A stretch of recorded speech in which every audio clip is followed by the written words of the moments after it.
Assalamualaikum warahmatullahi wabarakatuh. Kami dari kelompok 1 ingin mempresentasikan hasil diskusi kami, yaitu mengenai bisnis aplikasi e-commerce produk fashion online. Dan anggota kelompok kami, saya sendiri Ayu Anissa Putri, dan ada Cynthia, Nihla, Irwadi, dan Lukman. Latar belakang. Perkembangan teknologi informasi dan komunikasi telah mengubah cara berbisnis dengan e-commerce menjadi salah satu sektor yang berkembang pesat di industri fashion e-commerce, memberikan kemudahan bagi konsumen untuk membeli produk secara online. Pasar e-commerce global, termasuk di Indonesia, yang terus bertumbuh pesat karena peningkatan penetrasi internet dan adopsi teknologi mobile. Konsumen kini lebih memilih berbelanja online karena ketersediaan berbagai pilihan produk dan kemudahan akses. Oleh karena itu, pelaku bisnis fashion perlu menyediakan platform e-commerce yang user-friendly, aman, dan efisien. Pengembangan aplikasi e-commerce untuk produk fashion harus mencakup fitur pencarian canggih, rekomendasi produk, integrasi pembayaran yang aman, dan layanan pelanggan yang responsif. Desain antarmuka dan pengalaman pengguna UI atau UX yang juga sangat penting untuk kepuasan pengguna. Proses analisis dan desain perangkat lunak yang mendalam diperlukan untuk menciptakan aplikasi e-commerce yang efektif. Dengan aplikasi yang dirancang dengan baik, pelaku bisnis dapat memperluas jangkauan pasar dalam berbelanja. Penelitian ini bertujuan untuk melakukan analisis dan desain perangkat lunak bisnis aplikasi e-commerce khusus produk fashion online, guna mendukung perkembangan industri e-commerce dan memberikan solusi bagi tantangan yang dihadapi pelaku bisnis fashion. Adapun sistem requirement-nya yaitu untuk aplikasi e-commerce produk fashion online, yaitu functional requirements, yaitu meliputi user management, ada registrasi dan login. Pengguna bisa mendaftar dan login dengan email atau sosial media. Dan kedua ada profil pengguna. Pengguna bisa mengedit profil dan melihat riwayat pembelian. Dan selanjutnya ada produk manajemen, meliputi katalog produk. Admin bisa menambah, mengedit, dan menghapus produk. Pengguna bisa melihat detail produk seperti gambar, deskripsi, harga, dan ukuran. Pencarian dan filter. Pengguna bisa mencari dan memfilter produk berdasarkan kategori, harga, dan ukuran. Dan ketiga itu ada shopping cart dan checkout. Meliputi keranjang belanja. Pengguna bisa menambah, melihat, mengedit, dan menghapus produk di keranjang belanja. Dan selanjutnya itu ada proses checkout. Pengguna bisa menyelesaikan pembelian dengan mengisi alamat dan memilih metode pembayaran. Dan keempat itu ada pembayaran, meliputi integrasi pembayaran. Sistem ini pembayaran dengan kartu kredit, transfer bank, dan dompet digital. Dan yang kelima itu ada manajemen pesanan, yaitu meliputi pelacakan pesanan. Pengguna bisa melihat status pesanan mereka, dan riwayat pesanan juga bisa melihat riwayat pembelian.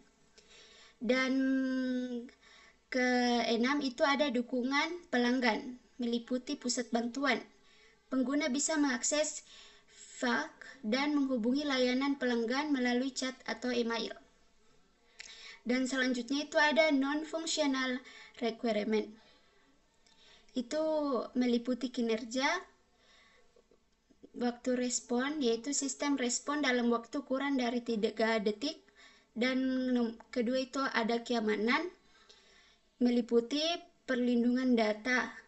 Data pengguna dilindungi dengan enkripsi dan autentifikasi.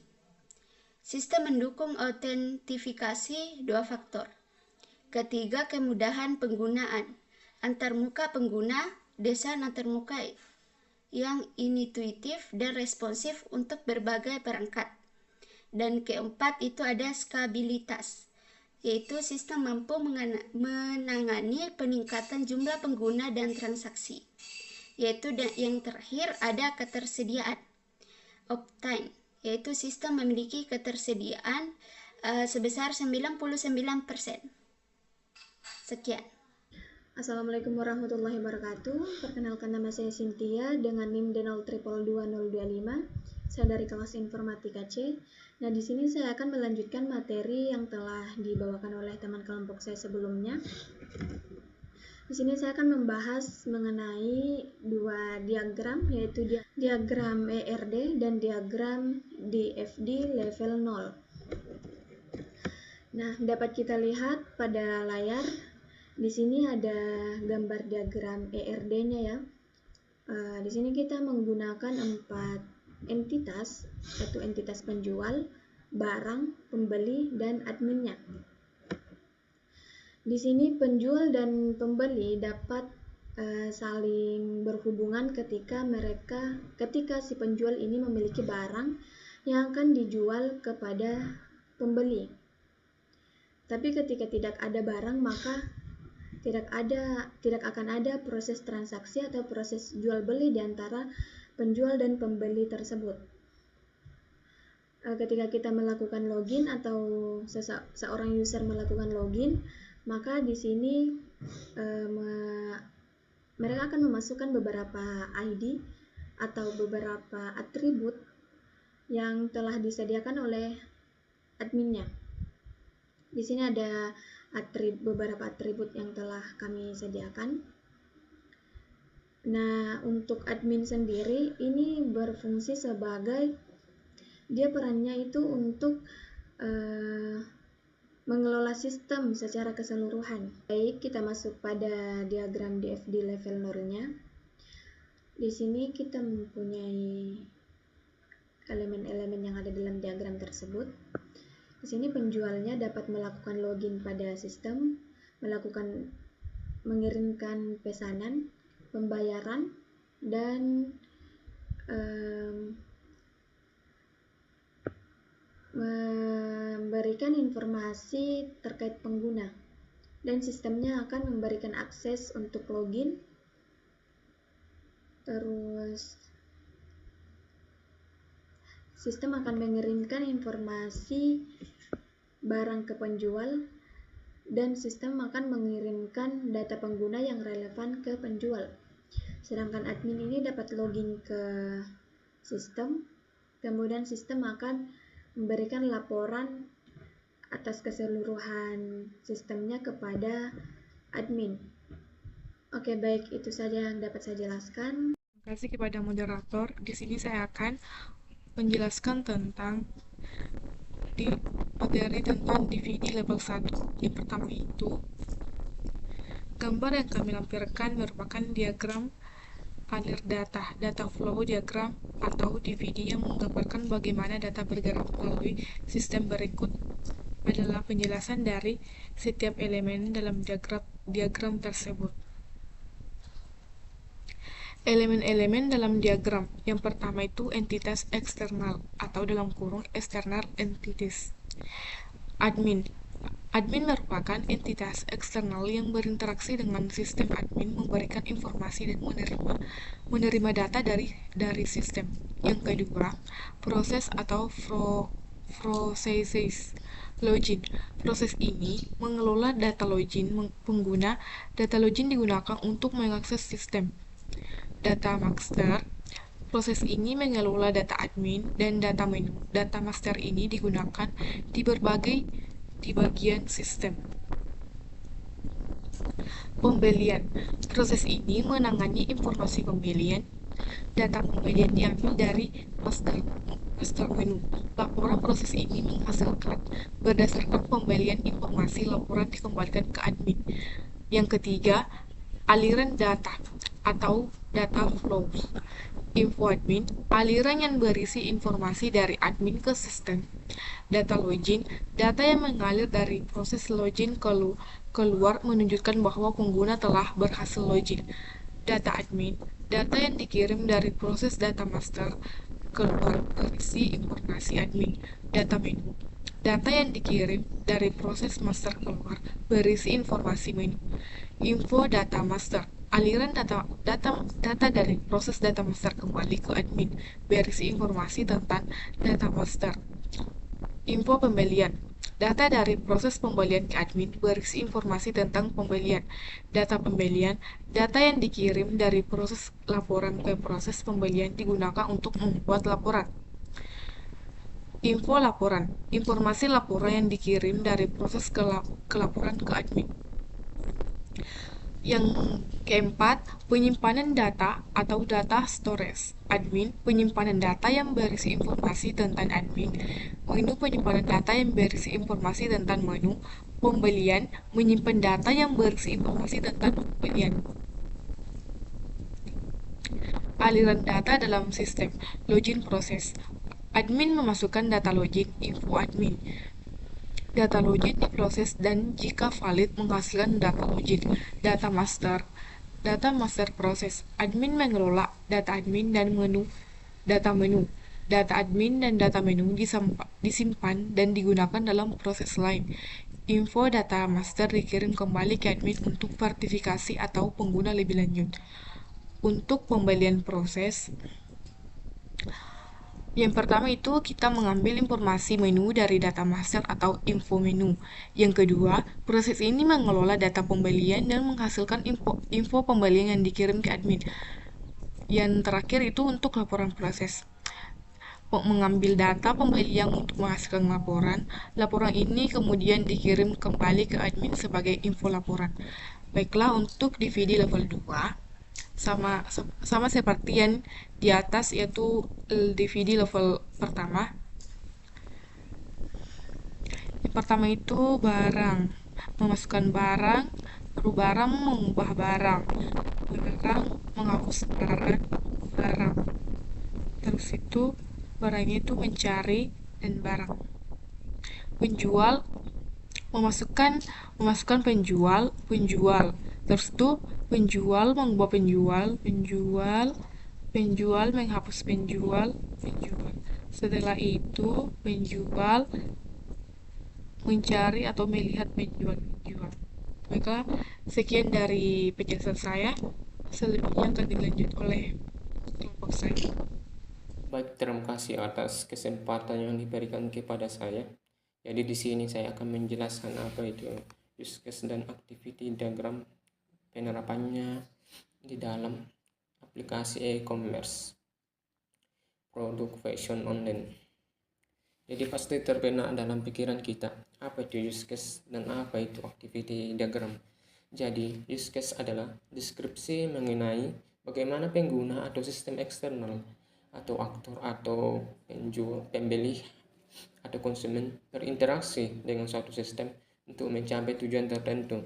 Use case digunakan dalam analisis dan desain sistem untuk menggambarkan fungsi-fungsi yang akan dilakukan oleh sistem dari sudut pandang pengguna. Misalnya di sini adalah penerapan use case pada aplikasi e-commerce produk fashion. Nah, misalnya di sini ada aktor pembeli atau konsumen. Hal pertama yang dilakukan adalah login ke dalam suatu sistem. Kemudian dia akan memilih barang, kemudian pilih toko. Nah, selanjutnya adalah pilih kategori, kemudian beli item. Selanjutnya ada dia bisa pilih keranjang, kemudian pilih toko, kemudian dia bisa menghapus item atau konfirmasi untuk membeli. Selanjutnya adalah pilih transaksi baru. Nah, ketika pembeli ingin melakukan transaksi baru, kemudian dia bisa melihat transaksi, kemudian lihat detail pembelian.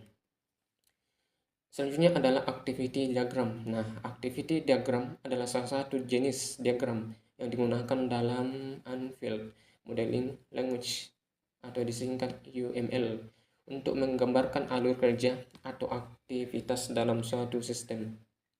Diagram ini menggambarkan bagaimana aktivitas dalam sebuah proses berjalan, termasuk urutan dan kondisi logis yang mengarah jalannya aktivitas tersebut.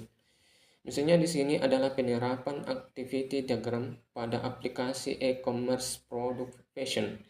Misalnya ada pembeli dan penjual. Nah, ketika pembeli membeli barang, maka penjual akan memberikan identitas dan menetapkan harga. Kemudian penjual memberi masukan barang yang dipilih. Ketika pembeli memilih barang, maka barang akan terdaftar. Kemudian pembeli menerima notifikasi barang yang telah dipilih. Selanjutnya adalah pembeli melakukan order. Ketika pembeli melakukan order, maka penjual akan mencatatkan orderan, kemudian membuat invoice pembayaran. Nah, ketika penjual melakukan invoice pembayaran, maka pembeli akan melakukan pembayaran. Setelah itu, ketika pembeli melakukan pembayaran, maka penjual akan mengecek status bayar. Nah, setelah berhasil, maka penjual akan menyiapkan barang order dan siap mengirim barang. Nah, kemudian pembeli menerima barang atau order diterima. Mungkin sekian penjelasan saya tentang use case dan activity diagram pada aplikasi e-commerce produk fashion online. Jadi saya persilakan ke pemateri selanjutnya. Baik, terima kasih atas kesempatan yang telah diberikan kepada saya. Di sini saya akan memaparkan materi tentang UI atau User Interface, di mana membangun aplikasi e-commerce untuk produk fashion online dan dengan antarmuka pengguna memerlukan perhatian khusus pada aspek desain, fungsional, dan pengalaman pengguna. Berikut adalah beberapa langkah dan fitur yang penting untuk dipertimbangkan dalam proses pengembangan. Yang pertama, ada riset pasar dan audiens, terbagi menjadi dua, yaitu identifikasi target pasar dan analisis kompetitor. Identifikasi target pasar, pahami demografi pengguna yang dituju seperti usia, gender, referensi, fashion. Sedangkan analisis kompetitor, tinjauan aplikasi e-commerce fashion yang sudah ada untuk mengidentifikasi kekuatan dan kelemahan mereka. Kedua, ada desain antarmuka pengguna atau yang biasa disebut UI. Desain responsif, pastikan UI dapat berfungsi dengan baik di berbagai perangkat termasuk desktop, tablet, dan ponsel. Selanjutnya yaitu estetika visual, gunakan desain yang modern dan menarik dengan plat warna yang sesuai dengan brand. Misalnya warna pastel untuk merek fashion wanita atau warna bold untuk fashion pria. Sedangkan navigasi intuitif, buat navigasi yang mudah digunakan dengan kategori produk yang jelas dan menu yang mudah diakses. Ketiga, yaitu fitur utama. Beranda menarik, tampilkan produk populer, penawaran khusus, dan koleksi terbaru di beranda. Yang kedua, pencarian dan filter. Sediakan fitur pencarian dan filter yang memudahkan pengguna menemukan produk berdasarkan kategori, harga, ukuran, warna, dan merek. Yang ketiga itu detail produk. Berikan informasi produk yang lengkap dengan deskripsi foto berkualitas tinggi, ulasan pengguna, dan saran terkait. Berikutnya yang keempat, keranjang belanja. Desain keranjang belanja yang mudah diakses dengan ringkasan produk yang akan dibeli dan estimasi total harga. Yang kelima yaitu checkout mudah. Proses checkout harus cepat dan sederhana dengan berbagai opsi pembayaran seperti kartu kredit, e-wallet, dan COD. Yang terakhir yaitu akun pengguna. Fitur untuk membuat dan mengelola akun pengguna, menyimpan alat pengiriman, melihat riwayat pesanan, dan mengelola wishlist. Selanjutnya di sini ada fitur tambahan, di mana fitur tambahan di sini terbagi menjadi 4 bagian. Yang pertama yaitu notifikasi, pemberitahuan push untuk promosi status pemesanan dan pembaruan produk. Yang kedua, ulasan dan penilaian, sistem ulasan dan penilaian untuk membangun kepercayaan pengguna. Yang ketiga, integrasi media sosial, kemampuan untuk berbagi produk di platform media sosial dan login menggunakan akun media sosial. Yang keempat atau yang terakhir, program loyalitas, skema poin atau reward untuk mendorong pembelian berulang. Selanjutnya yaitu nomor 5, teknologi dan alat. Di sini ada beberapa alat yang digunakan seperti front-end development atau HTML, CSS, JavaScript, back-end development, PHP Node, JS atau Python, database, MySQL atau MongoDB untuk penyimpanan data, API integration, integrasi dengan layar pembayaran, pengiriman dan analisis, CMS atau yang biasa disebut Content Manager System, sistem yang menunjukkan pengelolaan konten dan produk dengan mudah. Nomor 6, pengujian dan peluncuran. Di mana pengujian dan peluncuran ini terbagi menjadi 3 bagian. Yang pertama, uji coba beta. Lakukan uji coba dengan sekelompok kecil pengguna dan mendapatkan masukan. Yang kedua, perbaikan bug. Identifikasi dan perbaikan bug yang ditemukan selama pengujian. Yang ketiga yaitu peluncuran. Luncurkan aplikasi App Store dan Google Play serta berikan dukungan purna jual. Yang ketujuh atau fitur yang terakhir, pemasaran dan promosi. Pemasaran dan promosi di sini juga terbagi menjadi 3, SEO dan SEM. Optimalkan aplikasi dan situs web untuk mesin pencari dan gunakan iklan berbayar untuk meningkatkan visibilitas. Yang kedua, media sosial. Manfaatkan platform media sosial untuk promosi dan interaksi dengan pengguna. Yang ketiga, yaitu influencer marketing. Kerjasama dengan influencer fashion untuk meningkatkan awareness dan menarik pengguna baru. Dengan mengikuti langkah-langkah ini dan fokus pada desain serta pengalaman pengguna, aplikasi e-commerce produk fashion online dapat sukses menarik dan mempertahankan pengguna. Kesimpulan pada pemaparan materi kami yaitu bisnis aplikasi e-commerce produk fashion online memiliki prospek yang cerah dengan berbagai manfaat yang ditawarkan bagi konsumen dan pelaku usaha. Dengan terus berkembangnya teknologi dan perubahan perilaku belanja konsumen, aplikasi e-commerce fashion akan terus menjadi bagian penting dari industri related masa depan. Peluang besar ini harus dimanfaatkan dengan strategi yang tepat untuk memenangkan persaingan di pasar yang dinamis ini. Sekian untuk pemaparan materi dari kelompok kami yaitu kelompok 1. Assalamualaikum warahmatullahi wabarakatuh.